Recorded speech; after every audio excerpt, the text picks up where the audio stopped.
Tere! Täna räägime teemast, mis on uskumatult põnev. Milline nägi välja Euroopa vaimne maastik enne, kui kristlus siia jõudis? See on rännak läbi tuhandete aastate, et avastada neid uskumusi, mis tegelikult kujundasid meie esivanemate maailma. See ongi see suur küsimus, eks ole. Ja kui me mõtleme antiikajale, siis mis meile esimesena pähe tuleb? Ilmselt Kreeka ja Rooma jumalad. Aga teate, see on tegelikult ainult jäämäe tipp.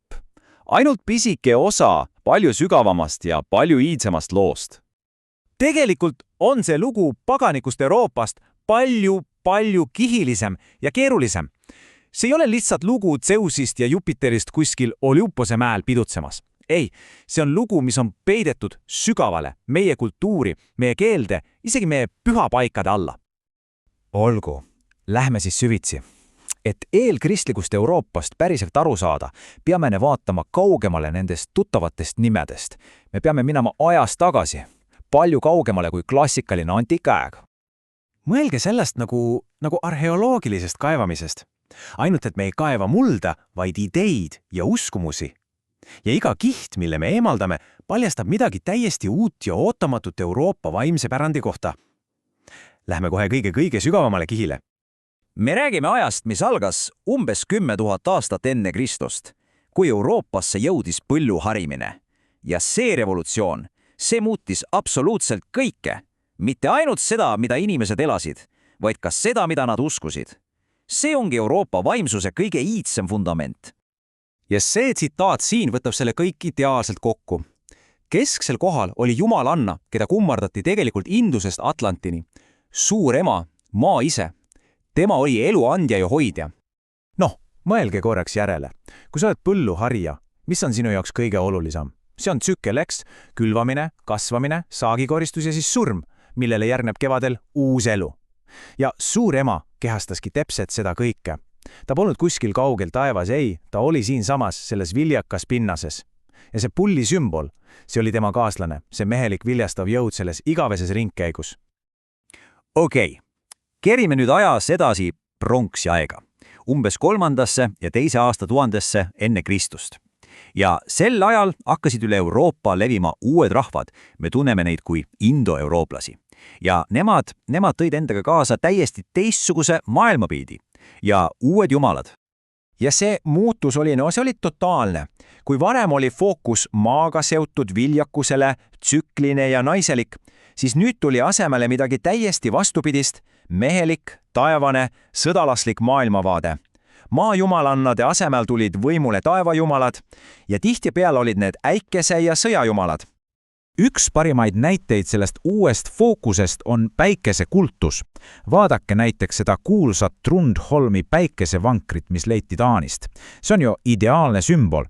Pronks ja hobune veeb kullatud päikesekettast.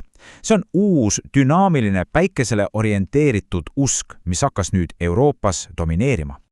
Nii, mis siis johtus, kui need 2 suurt süsteemi, see vanamaa usk ja uus taevausk, kokku põrkasid? Kas üks hävitas teise? Ei, nad ei kustutanud teineteist ära. Vastupidi, nad sulasid kokku. Ja sellest tekkiski see uskumatu mosaik erinevatest pagaanlikest traditsioonidest üle kogu Euroopa. Vaatame paari näidet lähemalt. Alustame keltidest. Ja kui me räägime keltidest, siis me peame rääkima druididest. Nemad olid kelti ühiskonna vaimne selgroog. Ja teate, nad ei olid lihtsalt mingid preestrid. Nad olid ühiskonna aju, seadusandjad, kohtunikud, ajaloolased, filosoofid.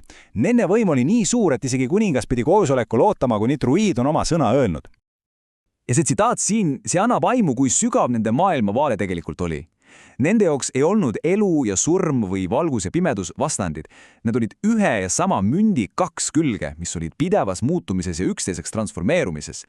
See on palju keerulisem pilt kui mingi lihtne hea ja kurja võitlus, kas pole? Läheme nüüd keltide juurest põhja poole, skandinaavlaste ja germaanlaste juurde. Nende jaoks hoidis tervet universumit koos üks higantline saarepuu, Yggdrasil. See polnud lihtsalt puu, ei, see oli kosmiline telg, mis ühendas kõiki maailmu omavahel. Jumalate maailma, inimeste maailma, hiidude ja isegi surnute maailma. ja üks vana edalaul näitab meile, kui uskumatult poeetiline ja mitmekihiline see maailmapilt oli.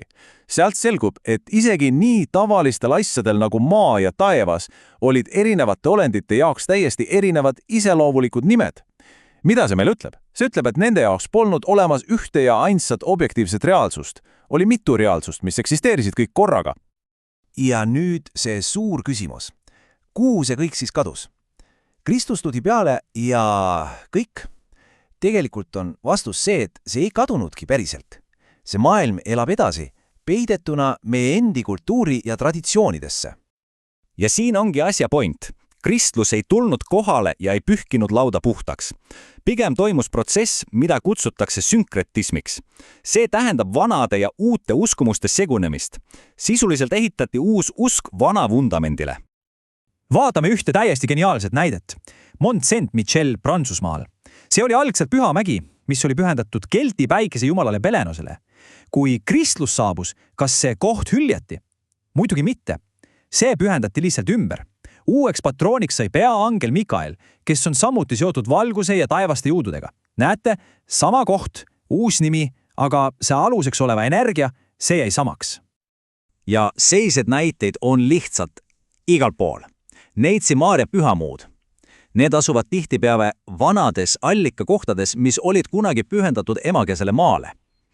Meie jaanipäev, see on ju otsene järeltulija paganlikule suvise pööripäeva pidustustele.